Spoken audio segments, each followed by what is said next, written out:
पिछले कुछ दिनों से एक तुर्किश सीरियल दिल्लिस अर्तुगल बहुत ही ज़्यादा चर्चा में है। उसकी बहुत सारी वजह हैं चर्चा में होने की। और अभी हाल फिलहाल में 50 देशों के अंदर टॉप 10 की रैंकिंग में बना हुआ है।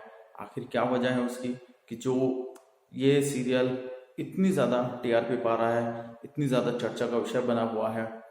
असल में क्या था, अब तक जो भी हम बॉलीवुड की मूवीज़ हो, मोस्टली बॉलीवुड की मूवीज हो या नेटफ्लिक्स के ड्रामे हो, अमेजॉन प्राइम हो, उसके अंदर आपने देखा हुआ कि सिर्फ और सिर्फ उसमें मुसलमानों को जुआरी, शराबी या शराब के ठेकों पर मवाली, गुंडे, मतलब एज ए विलन दिखाया जाता था कि जो भी गलत काम है वो मुसलमान के द्वारा होता।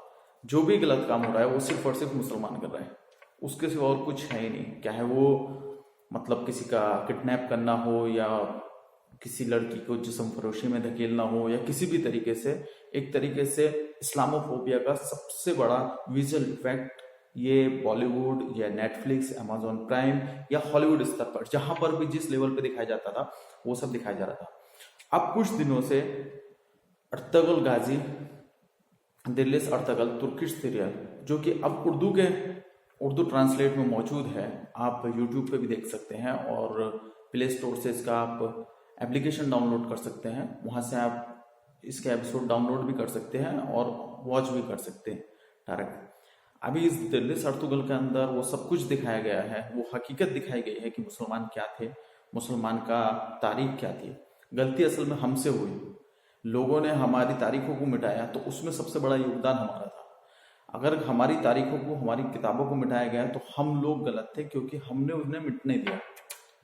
हमने अपनी तारीख को पढ़ने की जहमत ही नहीं उठाई। किताबें आज भी मौजूद है, हमने किताबों को पढ़ने की जहमत ही नहीं उठाई कि हमारी तारीख क्या थी, हम क्या थे। मैं आपको बताना चाहूंगा अर्तुगल गाजी इस सीरियल के बारे में। जब मैंने इसे देखना स्टार्ट किया, तकरीबन एक हफ्ता हो चुका है, एक हफ्ता से मैं ये सीरियल देख रहा हूँ और लगभग 60 एपिसोड देख चुका हूँ। यकीन मानिएगा, एक दो एपिसोड के बाद, शुरू के दो एपिसोड देखे थे, उसके बाद रात में नींद नहीं आती थी देखने के लिए, क्योंकि उसके अंदर ये सब दिखाया गया कि किस तरीके से सलीबियों, यहूदियों, इन्होंने किस तरीके से साजिशें की मुसलमानों के खिलाफ, किस तरीके से तोड़ने की साजिशें की, आपस में लड़वाने की साजिशें की। ये 11वीं की सदी के बाद का सीरियल है। ये एक ट्रू बेस सीरियल है, ये ट्रू बेस सीरियल है। 11वीं सदी के बाद जब सुल्तान सलाहुद्दीन अय्यूब रहमतुल्लाह अलैह ने बैतुल मुकद्दस यानी मस्जिद अक्सा को आज़ाद करा लिया, उसके बाद सलीबियों ने, यहूदियों ने अपनी साजिशें, अपनी चालें चलना शुरू करी कि किस तरीके से मस्जिद अक्सा को दोबारा से कैप्चर किया जाए, किस तरीके से उस पर दोबारा से कब्जा किया जाए। और उन सब साजिशों को नाकाम किया अर्तगल ने। इसके अंदर ये सब दिखाया गया और उसमें साजिशें, ऐसी ऐसी साजिशें दिखाई गई हैं। अभी वही आज का हाल है कि उस टाइम पर भी हमें आपस में लड़ाया जाता था, हमारे भाइयों को आपस में लड़ाकर और कब्जा किया जाता था, हमारी सल्तनतों के ऊपर कब्जा किया जाता था। हमारी सफ़ों में मुसलमान बन के लोग दाखिल होते थे, बहुत अच्छा कुरान जानते, बहुत अच्छी हदीसें जानते, मतलब कि आप उनमें फ़र्क करना बहुत मुश्किल है कि ये मुसलमान है या यहूदी है, ये है कौन, इसका फ़र्क करना बहुत मुश्किल है। अब इसी के अंदर यहाँ तक कि इन्होंने मुसलमानों को तबाह बर्बाद करने के लिए, अपनी साजिशों को अपने मुकाम तक पहुँचाने के लिए, अपनी लड़कियों को, अपनी औरतों तक को इन्होंने उसमें भी कोई गुरेज नहीं किया, उन्हें उन तक को इस्तेमाल किया। किस किस इस सीरियल में एक बहुत अहम करेक्टर है कुर्दोगलो, वो एक मुसलमान ही है, मगर मुसलमान हो तो इतना बड़ा गद्दार है।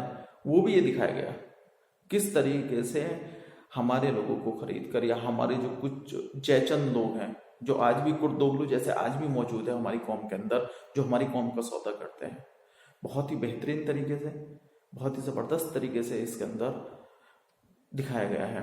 असल में इस वजह से और इसका पक्षधरों की आप इस सीरियल को देखें, क्योंकि जो विजुअल इफेक्ट्स है ना, अभी हमारी क्या जो जनरेशन है वो किताबें नहीं पढ़ रही, किताबों में सब कुछ मौजूद है, ठीक है, कैसे सुल्तान सलाहुद्दीन अय्यूब रहमतुल्लाह अलैह ने मस्जिद अक्सा को आज़ाद किया, वो किताबों में भी मौजूद है। बाकी सारी हमारी तारीख मौजूद है।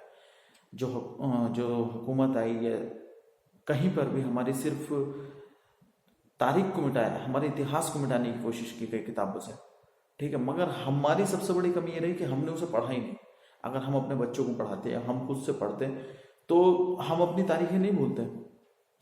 अभी अल्हम्दुलिल्लाह इसके अंदर जो तुर्किश सीरियल के अंदर दिखाया गया है उसमें यहाँ तक कि अगर हम कहीं पर भी फतह पाते हैं, वहाँ पर हम जीत हासिल करते हैं, तो उनकी औरतों के साथ कैसा व्यवहार करना, उनके बच्चों के साथ कैसा व्यवहार करना। जबकि दूसरी तरफ आप बॉलीवुड में आओ या हॉलीवुड में आओ, वहाँ पर किस तरीके से हम लोगों को रिप्रेजेंटेटिव किया जाता है कि हम लोग क्या हैं, हम लोग को कितना मीडिया के द्वारा दिखाया जाता, और वही असर दुनिया के ऊपर पड़ता। इस्लामोफोबिया वो ही तो है कि भाई मुसलमान क्या है, मुसलमान किडनैप करता है, मुसलमान औरतों को साथ मतलब जिनाकारी या मतलब सारे ऐप मुसलमानों के अंदर दिखाए जाते हैं। और इस सीरियल के अंदर मैं खुद से देख चुका हूँ, जो है हकीकत दिखाई गई कि सलीबी यहूदी उन लोगों ने क्या क्या साजिशें करी हैं, किस किस तरीके से मुसलमानों को तोड़ने की कोशिश करी है। यहाँ तक कि अगर वो खुद अगर मुसलमानों के कब्जे में आ जाते हैं, मुसलमानों से जंग हार जाते हैं या उनका मुखबिर पकड़ा जाता है, तो वो अपनी अंगूठियों के अंदर लॉकेट बना के रखते हैं और उसके अंदर बहुत खतरनाक पॉइजन रखते, जहर रखते हैं कि उन्हें कुछ ना बता दें और वो जहर पी जाते। और ये हकीकत है, ऐसा हुआ है। और आज के जो हालात है वो भी उसी सीरियल के अकॉर्डिंग आज के हालात है, आप देख सकते हैं। अगर आप देखोगे तो सीरिया, अफगानिस्तान, इराक, यमन, क्या हुआ यहाँ पे, सब मुस्लिम मुल्क होने के बावजूद क्या हुआ, एक दूसरे के दुश्मन बन बैठे। वो इस सलीबी चालें आज भी चली जा रही, वो हम लोगों को मुत्तहिद होने ही नहीं देते। अगर हम लोग मुत्तहिद होंगे तो सीरिया, यमन तबाह बर्बाद नहीं होंगे, किसी भी मुल्क की हिम्मत नहीं होगी। और इन्होंने जब से लेके और आज तक सिर्फ और सिर्फ यही किया है। या चाहे जब इजराइल का अरब के साथ वार हो, उसमें अगर शिकस्त अरब मुल्कों ने खाई थी तो उसकी भी सबसे बड़ी वजह यही थी कि जो अरब ममालिक के कमांडर थे उनके घरों में यहूदिया लड़कियां थी, उनकी सारी गुप्त सूचनाएं उन लोगों तक पहुंचती थी। जब भी जंग के दौरान ये वाक़या पेश हुआ था कि अरबों के जंगी जहाज़ खड़े रह गए थे और उन पर इसराइल ने अटैक कर दिया था, और उनके सारे जंगी जहाज़ जो बेस था जिसके बारे में सिर्फ और सिर्फ उन कमांडरों को पता था, जो मिस्र, सऊदी, ये जॉर्डन 5 मुल्क थे, उनके बावजूद वो इसराइल को भी पता चल गया था क्योंकि उन लोगों के घरों में इनकी औरतें थी। हुआ ये था कि 5 दिन के अंदर, 5-6 दिन के अंदर ये लोग जंग हार गए थे। तो उसकी सबसे बड़ी वजह ये आज बहुत ज़्यादा सख्त ज़रूरत है हम लोगों को समझने की, सोचने की, मुत्तहिद होने की।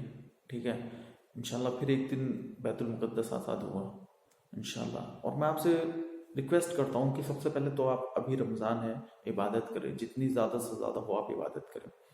ठीक है, और फिर उसके बाद कोशिश करें पढ़ने की। और देखिए इसे अर्तगल गाजी करके आप ऐप डाउनलोड कर सकते हैं प्ले स्टोर से, वहाँ से आप देख सकते हैं, डाउनलोड भी कर सकते हैं। यूट्यूब पे भी डेली एक एपिसोड रिलीज होता है, पाकिस्तान का कोई यूट्यूब चैनल है PTV वगैरह करके, वहाँ पर एक डेली अपलोड करते हैं। तो आपको पता चलेगा कि कौन हमारे अपने हैं, कौन हमारे सफ़ों में जयचंद हैं, जो हमारी कौम का सौदा करते हैं, किस तरीके से हम लोगों को तोड़ा जाता है, किस तरीके से हमारे खिलाफ साजिशें चली जाती, किस तरीके से लोग हमें ख़त्म करना चाहते, इनके मंसूबे क्या हैं। जो सीरियल है ये उस्मानिया हुकूमत को शुरू करने से पहले का है। उस टाइम पे किस तरीके से सिलीबी साजिशों को ख़त्म करके उस्मानिया हुकूमत की नींव रखी गई थी।